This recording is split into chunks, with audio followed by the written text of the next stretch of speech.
Iconic beauty care star fashion অনুষ্ঠানে আমি দেবাশিস বিশ্বাস আপনাদের সবাইকে জানাচ্ছি সাদর আমন্ত্রণ।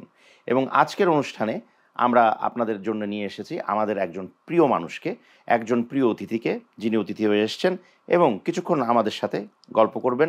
তার জীবনের কিছু খুঁটিনাটি আমরা জানবো তারই মুখ থেকে। আমাদের সাথে আছে আমাদের প্রিয় অভিনেতা অভি।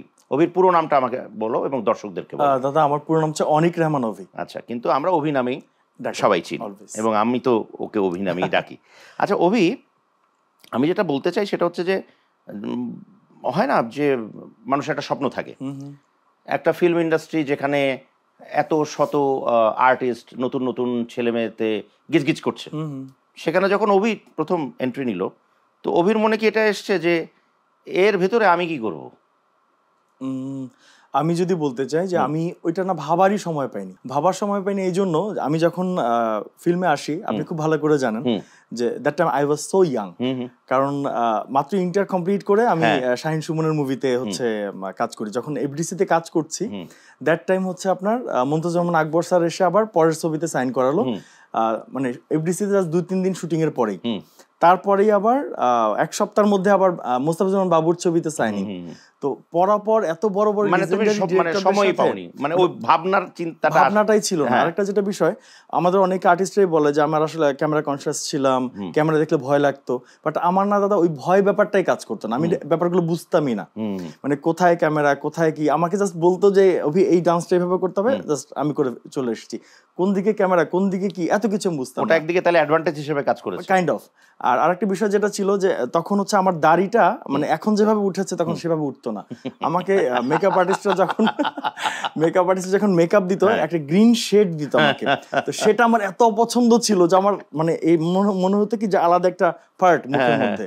তো আমি কি করতাম, মেকআপ রুমে যখন দেখতাম ওয়াশরুম গিয়ে আমি কাঁদতাম পর্যন্ত যে এত অকওয়ার্ড কেন লাগে আমার, এরকম কেন মনে হয়।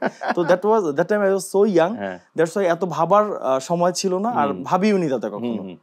এখন মনে করো যে এত তরুণ বয়সে এসে এই ইন্ডাস্ট্রিতে একটা সুন্দর অবস্থান তৈরি করে ফেলা, বড় বড় যে নামগুলো বললে সব প্রথিতযশা ডিরেক্টর, তো তারা তোমার সাথে কাজ করছে বা তুমি তাদের সাথে কাজ করার সুযোগ পাচ্ছ, তো এরপরে কি তোমার এরকম মনে হয়েছে যে okay fine, I did it, আমার এখন আর ফিরে তাকানোর সময় নেই? কোনো অহংকার গর্ব এই ব্যাপারগুলো কি তখন একটু একটু করে এসে পড়েছিল?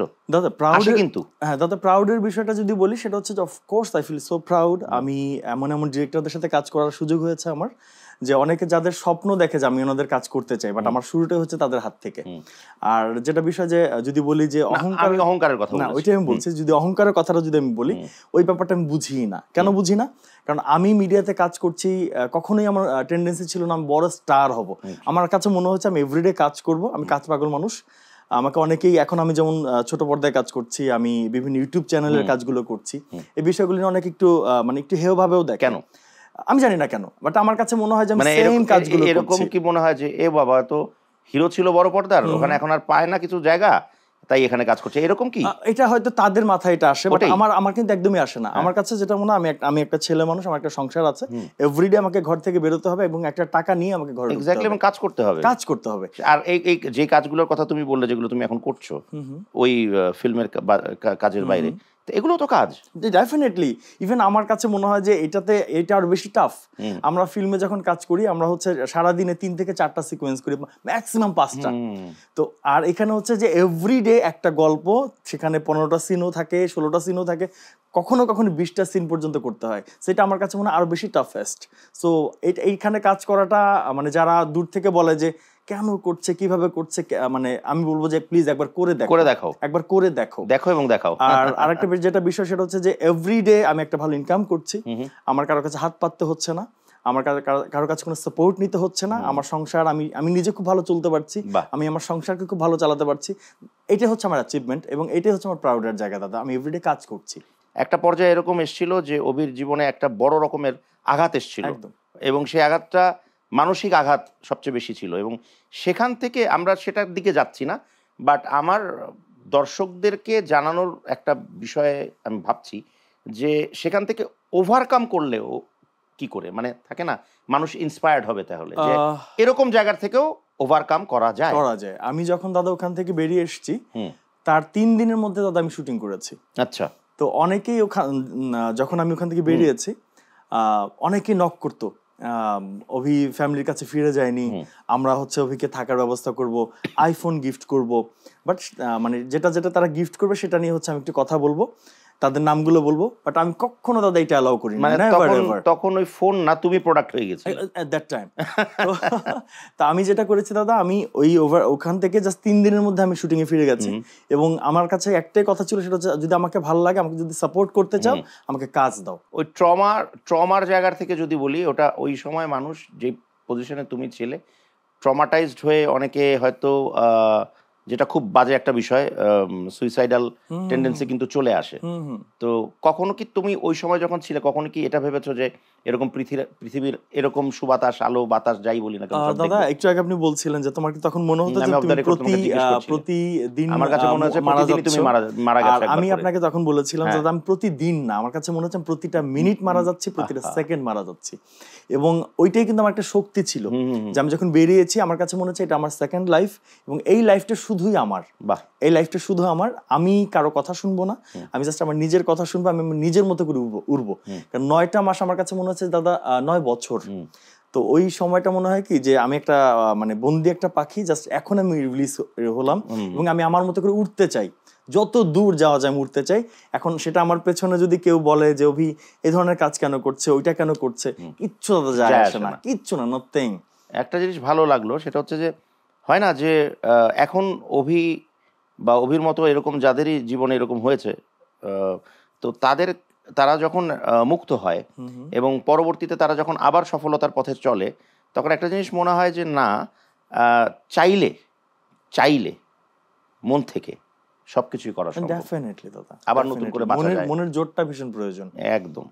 তো অভি, আমি একটা জিনিস এখন যেটা বলবো, যেহেতু এটা আমাদের ফ্যাশন রিলেটেড অনুষ্ঠান, এবং অভিও কিন্তু ওই সময় থেকে যখন অভি একেবারে বাচ্চা অবস্থায়, আমার প্রথম ইন্টারভিউ আপনার সাথে, তাই কি? হ্যাঁ ডেফিনেটলি। আচ্ছা, আমি এটা ভুলে গেছি। আগে যদি জানতাম তুই হবি পর ছবির, আমি এবং প্রবীণ মিত্র দা আপনার সাথে প্রথম ইন্টারভিউ আমার দ্যাট টাইম। ওকে, কোন ওরকম ওই সময়ের ইন্টারভিউর কোনো যদি স্টিল পাও বা কিছু পাও, আমাকে দিও, আমি কালেক্ট করব। আমি দিব আপনাকে। তুমি কথা দিচ্ছ কিন্তু টেলিভিশন, কারণ আমি এগুলো রেখে দেই, অনেকগুলো স্মৃতি আমার। যাই হোক, আমি ভুলে গেছিলাম, thank you for reminding me. তো আমি যেটা জানতে চাই যে অভি তো তখন থেকেই এখন পর্যন্ত, আজকে এই মুহূর্ত পর্যন্ত অভি খুব ফ্যাশন সচেতন একটা ছেলে। তো এটা কি হিরো হয়েছে অভি তাই, নাকি না হিরো হওয়ার আগের থেকে ছোটবেলা থেকে তার মধ্যে এই ব্যাপারটা ছিল? দাদা আমার কাছে কি মনে হয় বলুন তো, যে একটা হিরো কখনো পর্দায় এসে তৈরি হয় না। একটা হিরো যখন মায়ের গর্ভ থেকে আসে, দ্যাট টাইম সে হিরো। বাহ। কারণ আমি যখন খুবই ছোট 5-6 এ পড়ি, তখনই আমার কাছে কেন জানি মনে হতো আমি এই 8-10 জনের থেকে একটু আলাদা, আমি এদের থেকে একটু সুন্দর বেশি, এরকম আমার মনে হতো। এবং যখন আমি ব্ল্যাক অ্যান্ড হোয়াইট টিভি দেখতাম আমার গ্রামে বসে, তখন আমার মনে হতো যে সুন্দর মানুষের জায়গা তো সব ওইটার মধ্যে, আমি কোনো একদিন ওইটার মধ্যে যাব, ওইটার মধ্যে আমি যেতে চাই। আচ্ছা, তো ওই ব্যাপারগুলো তখন থেকে কাজ করতো। আর যখন আমি আমার এসএসসি কমপ্লিট করে ঢাকায় এলাম, তখনই হচ্ছে আমি একটা প্রাইভেট চ্যানেলে অ্যাজ এ প্রেজেন্টার স্টার্ট করলাম, এবং বাংলাদেশের প্রথম ট্রাভেল শো এর প্রেজেন্টার আমি। আচ্ছা, অবিরাম বাংলাদেশ, এটেন বাংলা থেকে। আচ্ছা, হ্যাঁ, অবিরাম Bangladesh, right right, first travel আমি বাংলাদেশের প্রথম ট্রাভেল শো এর অ্যাঙ্কর। হ্যাঁ, আচ্ছা। তো তখন হচ্ছে যে সবাই একটুই করতো, যে এত ছোট মানুষ, আর ওই প্রোগ্রামটা ছিলই এরকম, দৌড়ে পাহাড়ে উঠে যাচ্ছি, দৌড়ে করতেছি, মানে ওই ব্যাপারগুলো আমার কাছে খুব ভালো লাগতো। তো আমার কাছে মনে হয় তাদের ফ্যাশন যে ব্যাপারটা, এটা হচ্ছে যে যারা প্রথম থেকে আসলে মিডিয়াকে পছন্দ করে, বা ওইটা তাদের মধ্যে একদম ইয়াং এজে চলে আসে, ফ্যাশন রিলেটেড যে ব্যাপারগুলো। Star fashion, star fashion. এই যে আজকে অভির সাথে কথা বলছি, বা অভি আমার সাথে কথা বলছে, অভির অনেকগুলো কথা কিন্তু অভি অনেকদিন বলেনি, সেগুলো কিন্তু আজকে অভি বলছে। আপনার সাথে অনেকদিন পরে আবার আড্ডা হচ্ছে, দ্যাটস ওয়াই। আমি নিজেই আসলে সত্যি কথা ভুলে গেছিলাম। তাহলে তোমার হিরো হিসেবে পর্দায় স্টার্ট হয়েছিল 2014-তে, এবং 2014-তে প্রথম ছবি কোনটা ছিল তোমার? আমার প্রথম করা ছিল হচ্ছে সেদিন বৃষ্টি ছিল, শাহিন সুমনের ডিরেকশনে। আর আমার রিলিজ হয় হচ্ছে আগে যদি জানতাম তুই হবি পর, আকবর ভাইয়েরটা। আকবর সাহেব, এটা একটু লেটে হলেও আগে রোমান্টিক ছবি ছিল তো ওটা? হ্যাঁ, দুইটাই রোমান্টিক। না দাদা, ওটা হরর মুভি। তো হরর দিয়ে জীবন শুরু, রাইট। তো যখন হরর ছবি অফার আসলো তোমার কাছে, তখন তোমার মেন্টালিটিটা কিরকম ছিল? যে মানে প্রথম ছবি, ভৌতিক ছবি, আমি এখানে হিরোইজম কি দেখাতে পারবো? না, আমার ব্যাপারটা যেটা ছিল, ওই যে একটা কথা বললাম দাদা, আমি বুঝতাম না। আমি তখন এটিএন বাংলায় হচ্ছে আমি রত্নার একটা ইন্টারভিউ নিয়েছিলাম। তো রত্না ওটার প্রোডিউসার ছিল, নায়িকা রত্না। আচ্ছা, হ্যাঁ। উনি প্রোডিউসার ছিল। তো উনি কি করলো, আমার সাথে কথা বলো যে তুমি কি ফিল্ম ইন্টারেস্টেড? হ্যাঁ। মানে আমার হচ্ছে কি, আমি এভরিডে কাজ করতেছি, যা পাইতেছি তাই করতেছি, টাকা পাচ্ছি। আর দ্যাট টাইম দাদা টাকাটা অনেক ভালো লাগতো, অনেক ভালো লাগা। আমি তখন কলেজে যাওয়ার সময় আমার বাবা মাত্র 50 টাকা আমাকে দিত, 50 টাকা রিক্সা ভাড়া। আর তখন আমি কাজ করতেছি পার ডে 2000-3000 টাকা করে আমি পার ডে পাই, আপনার যখন অ্যাঙ্করিং গুলো করি। তো তখন আমার কাছে ব্যাপারটা অনেক বেশি মজা লাগতো। ইভেন আমার তখন ফোন ছিল না। তো রত্নার প্রথম সাইনিং অ্যামাউন্ট দিয়ে হচ্ছে আমি প্রথম মোবাইল ফোন কিনলাম। তো এই ব্যাপারগুলো অনেক বেশি মানে অনেক বেশি মজার। এবং ওই যে একটা কথা বললাম যে আমি বুঝতামই না ফিল্মে, হ্যাঁ করব, ওই মিউজিক ভিডিও হ্যাঁ করব, মানে যে যেটা বলতেছে সেটাই করতেছে। নাচের প্রতি তোমার একটা মনে হয় ভালোবাসা ছিল না? নাচের প্রতি আমি দাদা, নাচটা কখনো আমার শেখা হয়নি, বাট আমার যেটা ভালো লাগে সেটা হচ্ছে আমি বাংলা ফিল্মের গান অনেক বেশি পছন্দ করি। তো ফিল্মের গানের সাথে হচ্ছে আমি নাচতে খুব পছন্দ করি, এবং সেটা মিডিয়া আসার আগে থেকেও। আর এখন তো কন্টিনিউ, আপনি জানেনই, বাংলা আমাদের ফিল্ম রিলেটেড যত প্রোগ্রাম হয় আল্লাহর মতো সব জায়গায় আমি পারফর্ম করি। ওটা দেখে বা তোমার সিনেমা দেখেই কিন্তু আমার এই কথাটা বলা। যাই হোক, অনেক গল্প হলো, অনেক আড্ডা হলো। তবে আমি একটা জিনিস একটু ভিতরের একটা গল্প জানতে চাই। এটা একটু হালকা প্রশ্ন, প্লিজ। সেটা হচ্ছে যে আমাদের একটা বয়স থেকেই দেখতে শুনতে ভালো, হিরো ব্যাপার ছিল তার মধ্যে। তো যখন হিরো হয়ে গেল, তখন যেটা হলো যে একটা সুদর্শন ছেলে হিরো হয়েছে। তো তৎকালীন সময়ে তোমার এলাকায় যারা সুন্দরী নারীরা ছিলেন, তো সেই ক্ষেত্রে নারীদের পক্ষ থেকে তোমার প্রতি ভালোবাসাটা কি আরো বেড়ে গেছিল হিরো হওয়ার পরে? আমি এটা একটু সুন্দর করে বলতে চাই। সেটা হচ্ছে যে আমি যখন 6 এ পড়ি, আচ্ছা, তখন হচ্ছে আমার ক্লাসমেটদের মধ্যে আমার 8 জন হচ্ছে আমাকে লাভ লেটার দিয়েছিল। আচ্ছা, যখন আমি ক্লাস 6 এ পড়ি। মানে উল্টো যেটা সাধারণত হয় যে ছেলেরা মেয়েদেরকে দেয়। হ্যাঁ, এবং আমার একটা ব্যাপার যেটা ছিল সেটা হচ্ছে আমি অলওয়েজ ফার্স্ট বেঞ্চে বসতাম, এবং অলওয়েজ আমি সামনেই তাকাতাম। আচ্ছা, ওকে। তো পেছন থেকে আপনার অসংখ্য ওই বড়ইয়ের বিচি ছোড়া, আপনার লাভ লেটার লেখা, আপনার ফুল ছোড়া, যেটা হচ্ছে নরমালি মেয়েদের ক্ষেত্রে মানে হয় সাধারণত ছেলেরা করে। তো ক্লাস 8 এ হচ্ছে, ক্লাস 6 এ হচ্ছে আমি এতগুলো লেটার পাওয়া। তো এরপরে হচ্ছে যখন 7 এ উঠলাম, তো ডে বাই ডে আরো বড় হচ্ছি, লেটারের সংখ্যাও বাড়ছে। এবং আরেকটা যেটা বিষয় ছিল সেটা হচ্ছে নরমালি মেয়েরা হচ্ছে নালিশ করে যে ও আমার পিছনে ঘুরতেছে, এটা করতেছে, সেটা করতেছে। আর আমি হচ্ছে গিয়ে আমি ওই তাদের বাড়িতে জানাতাম বা তাদের ভাইকে জানাতাম যে আমাকে কিন্তু ডিস্টার্ব করে। এই ব্যাপারগুলো ছিল দাদা। ওয়ান্ডারফুল। এটাও কিন্তু একটা টপিক, এটা নিয়েও কিন্তু সিনেমা করা যায়।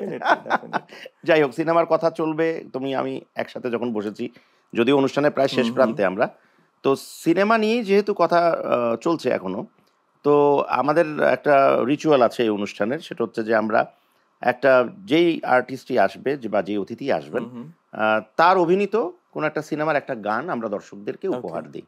তো আজকে এমন একটা গান দিচ্ছি উপহার দর্শকদেরকেও, যেটা আমি জানি যে তোমারও খুব ভালো লাগবে, সেটা আমরা একটু উপভোগ করে আসি, ঠিক আছে? এটা ছিল তাহলে ভালোবাসা.com।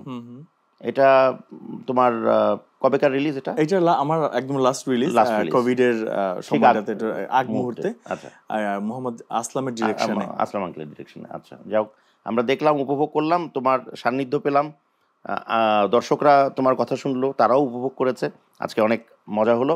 তো একটা ছোট্ট গিফট হ্যাম্পার আছে আইকনিকের পক্ষ থেকে, এটা আমাদের প্রিয় অভির জন্য। Thank you so much. আর আমি অনেক ধন্যবাদ জানাতে চাই আইকনিক বিউটি কেয়ার স্টার ফ্যাশনকে, যেটা প্রচারিত হচ্ছে চ্যানেল এসে, যারা আমাকে এত সুন্দর একটা প্রোগ্রাম ইনভাইট করেছে এবং এত সুন্দর গিফট হ্যাম্পার দিয়েছে। Thank you so much. প্রিয় দর্শক, সময় চলে এলো বিদায়ের। এবার বিদায়ের পালা। বিদায় নিচ্ছি, তবে জানিয়ে যাচ্ছি আগামী অনুষ্ঠান দেখার আমন্ত্রণ। সবাই ভালো থাকবেন, সুস্থ থাকবেন, সুস্থ ফ্যাশনের সাথেই থাকবেন।